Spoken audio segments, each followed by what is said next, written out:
Hi, I'm Pete DeFazio with Fbodywarehouse, and what we're doing, we're working on our 1981 Z28 here. We got this car going back together, and one thing, we're finishing out some work on the engine bay, and what we're going to do is replace our windshield washer bottle and also our overflow bottle over here. Now you can have a great looking engine bay, but these bottles yellow out. Some guys will try to put them in a dishwasher, but there just comes a point when it's time to replace it, and this car is ready to have it replaced. So we're going to go ahead, we're going to pull these out and show you some of the new products that you can reinstall. Your bottle might not look very worn until you put it up beside a brand new reproduction, and then the contrast really becomes apparent. So what we're going to be doing, we're going to install a new windshield washer bottle. We're going to put a new lid on it. We're going to put a new lower sump, which is the small filter and screen that goes into the bottom of it. And then we're also going to be replacing the overflow bottle.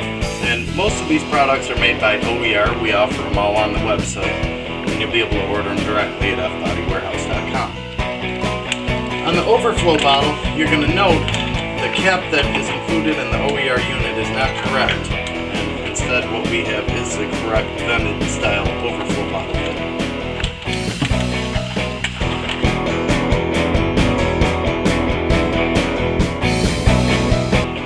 On a Camaro, you're going to have a couple things in your way, but you're going to have a 10mm bolt right here on the lip of the inner fender, and then you're going to have another 10mm bolt down by your battery.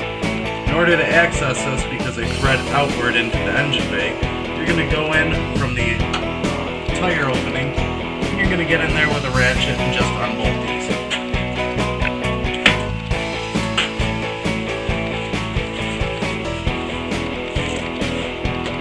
It's nice to have an extension because you can get right to the bolts at that point.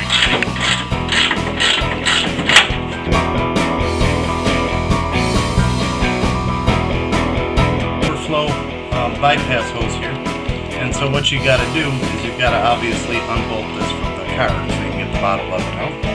Do that, just compress, slide the clamp down, and wiggle your hose. And if your hose is worn, you may want to go ahead and replace it at this time. There we go.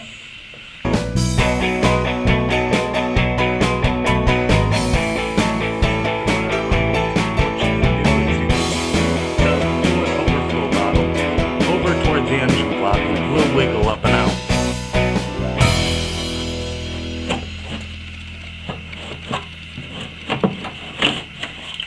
Now if you're having trouble doing it this way, another thing you can do is to remove your fender bar and your battery, and then you'll be able to come in and up and out of the corner there.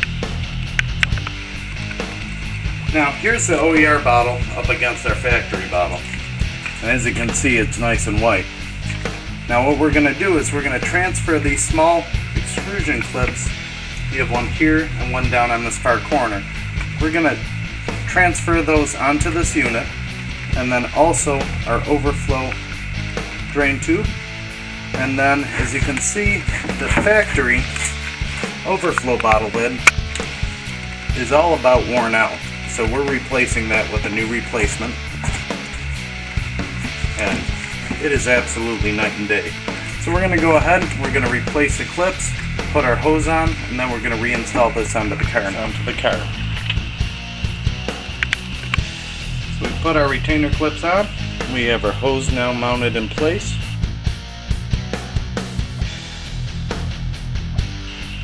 And at this point we're ready to reinstall the bottle. Now once again, you can install the bottle by taking the fender bar off and the battery out, or you can install it by scooting it down along the AC line and moving the one heater hose.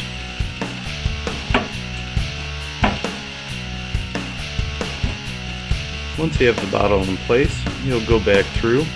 You're going to reattach your overflow bottle hose.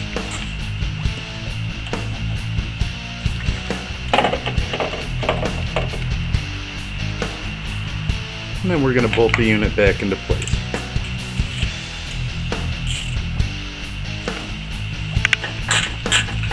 Now the last thing you want to remember while you're doing this is that you're going to want to refill the overflow bottle to the cool, if the engine was cool when you did this, which we hope, because otherwise you probably would have burnt your hand up, but refill the bottle to the cool level designation on the bottle.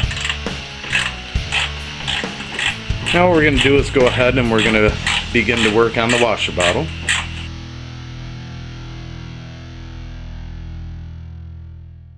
Now we have our new washer bottle, which includes a new lid, and then we have our new bottom sump.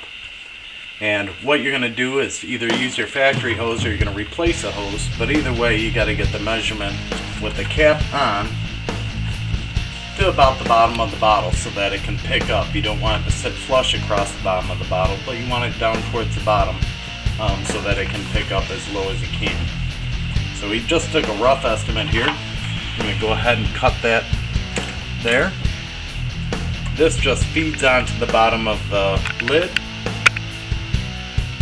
This then will thread in, not thread in, but squeeze in here. We have our hose attached at the top, at the bottom. Take it, feed it down and in. And we're right down towards the bottom, right where we want to be. We put our little slippers in here. We have our backer plate. And this will set on like this. And we're going to go ahead and we're going to install this now onto the car.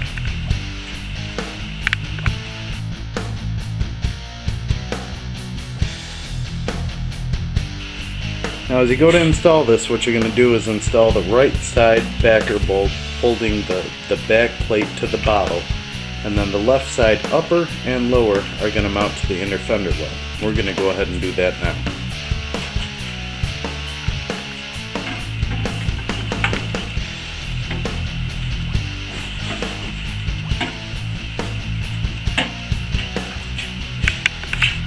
And the last thing we're going to do now that we have it installed on the car is we're going to fill her up. We're also going to be installing new hoses going over to the windshield washer motor.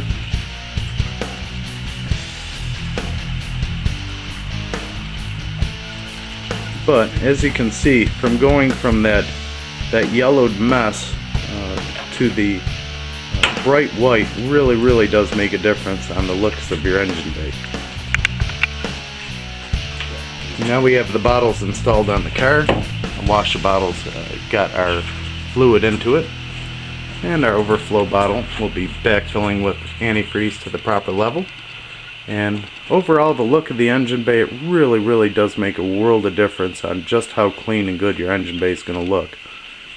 Replacing the yellow bottles is easy to do. It's something you can do at home. It takes just a little while to get done. And